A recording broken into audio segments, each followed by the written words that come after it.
Hello friends, welcome to my channel. আজকে দেখাবো মায়ের হাতে নিরামিষ কলমি শাকের একটা রেসিপি। কলমি শাক যদি এভাবে বানানো হয় তাহলে কিন্তু এর স্বাদ মুখে লেগে থাকবে। একবার কলমি শাক এইভাবে বানিয়ে খেয়ে দেখুন। তার জন্য প্রথমে কলমি শাকগুলোকে নিয়ে কলমি শাকের ভিতর থেকে পাকা পাতা বা কলমি শাকের পিছনে যে শক্ত অংশটুকু আছে সেটাকে ফেলে দিতে হবে। সমস্ত কলমি শাকের এভাবে শাকগুলোকে বেছে নেওয়ার পর তারপর শাকগুলোকে একদম সরু সরু করে এরকম কুচি করে নিতে হবে। সমস্ত শাকটাকে ঠিক এইভাবে আস্তে আস্তে কুচি করে নিতে হবে। সমস্ত শাকটা কুচি করে নেওয়া হয়ে গেলে এইবার শাকটাকে ভালো করে ধুয়ে নিতে হবে। শাকের ভিতরে কিন্তু একটু বালি থেকে থাকে, সেজন্য শাকটাকে কিছুক্ষণ জলে ভিজিয়ে রাখবেন। তারপর জল থেকে ছেঁকে একটা ঝুড়িতে তুলে নিয়ে জল ঝরিয়ে নেবেন। এইবার একটা কড়াইয়ের ভিতরে অল্প একটু বিউলি ডালের বড়ি দিয়ে খুব সামান্য তেল দিয়ে সেই তেলে বিউলি ডালের বড়িগুলোকে আস্তে আস্তে ভেজে নিতে হবে।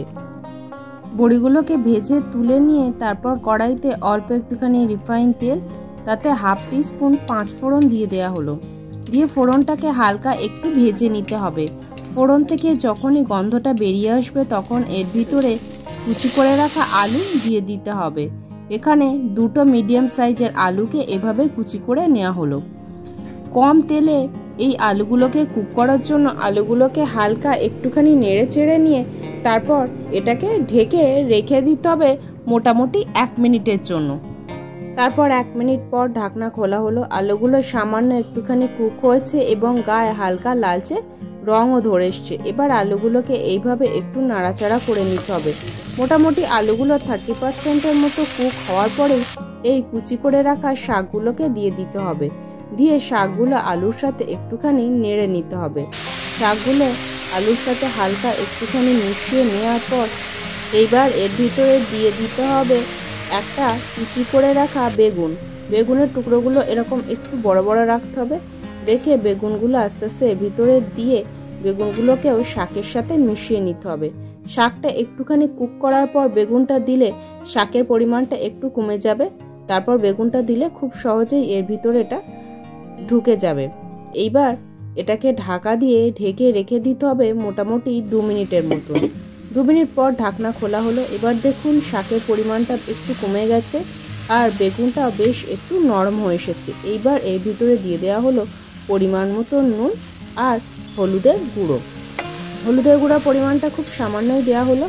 নুন দেওয়ার ফলে কিন্তু এর ভিতর থেকে বেশ কিছুটা পরিমাণ জল বেরিয়ে আসবে, তার ফলে শাকটা খুব সহজেই কমে যাবে।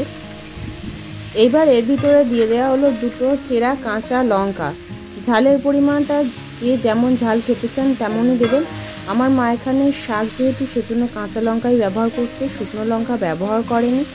আর লঙ্কার পরিমাণটা একটু কমই দেওয়া হলো, কারণ শাকে কিন্তু খুব বেশি ঝাল ভালো লাগে না সেজন্য। আর যেহেতু শাকটা নিরামিষ বানানো হচ্ছে, এইবার এটাকে ভালো করে মিশিয়ে নেওয়ার পর আবারও এটাকে একটুখানি ঢেকে রেখে দিতে হবে সমস্তটা নরম হওয়ার জন্য। মোটামুটি 2 মিনিট পর ঢাকনা খোলা হলো। এইবার এর ভিতরে দিয়ে দেওয়া হলো সামান্য একটুখানি গুড়।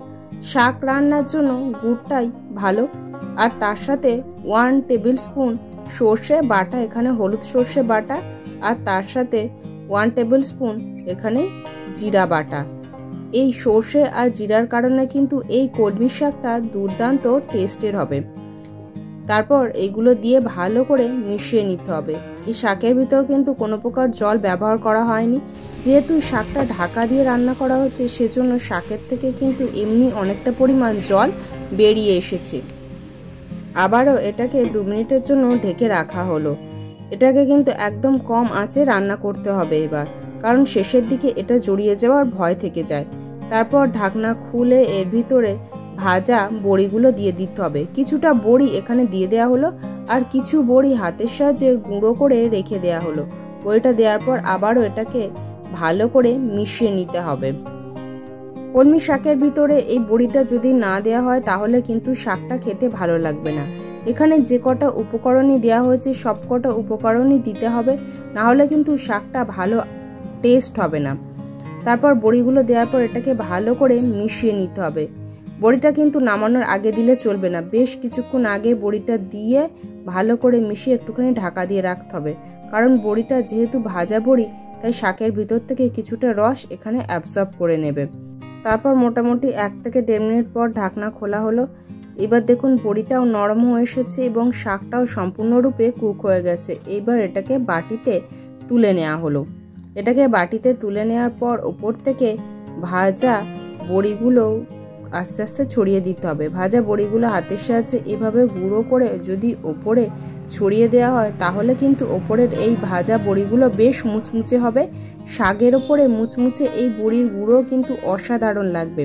দুপুরে গরম গরম ভাতের সাথে কলমি শাকের এই রেসিপিটা জাস্ট দুর্দান্ত লাগে। আমার এই ভিডিওটা আপনাদের কেমন লাগলো অবশ্যই কমেন্ট করে জানান। ভালো লাগলে একটা লাইক করুন। পরিবার, বন্ধুবান্ধব, আত্মীয় স্বজনের সাথে এটি শেয়ার করুন এবং আমার এই ছোট্ট পরিবারের সদস্য হতে এই চ্যানেলটি সাবস্ক্রাইব করে পাশে থাকুন। ভিডিওটি শেষ পর্যন্ত দেখার জন্য সকলকে অসংখ্য ধন্যবাদ।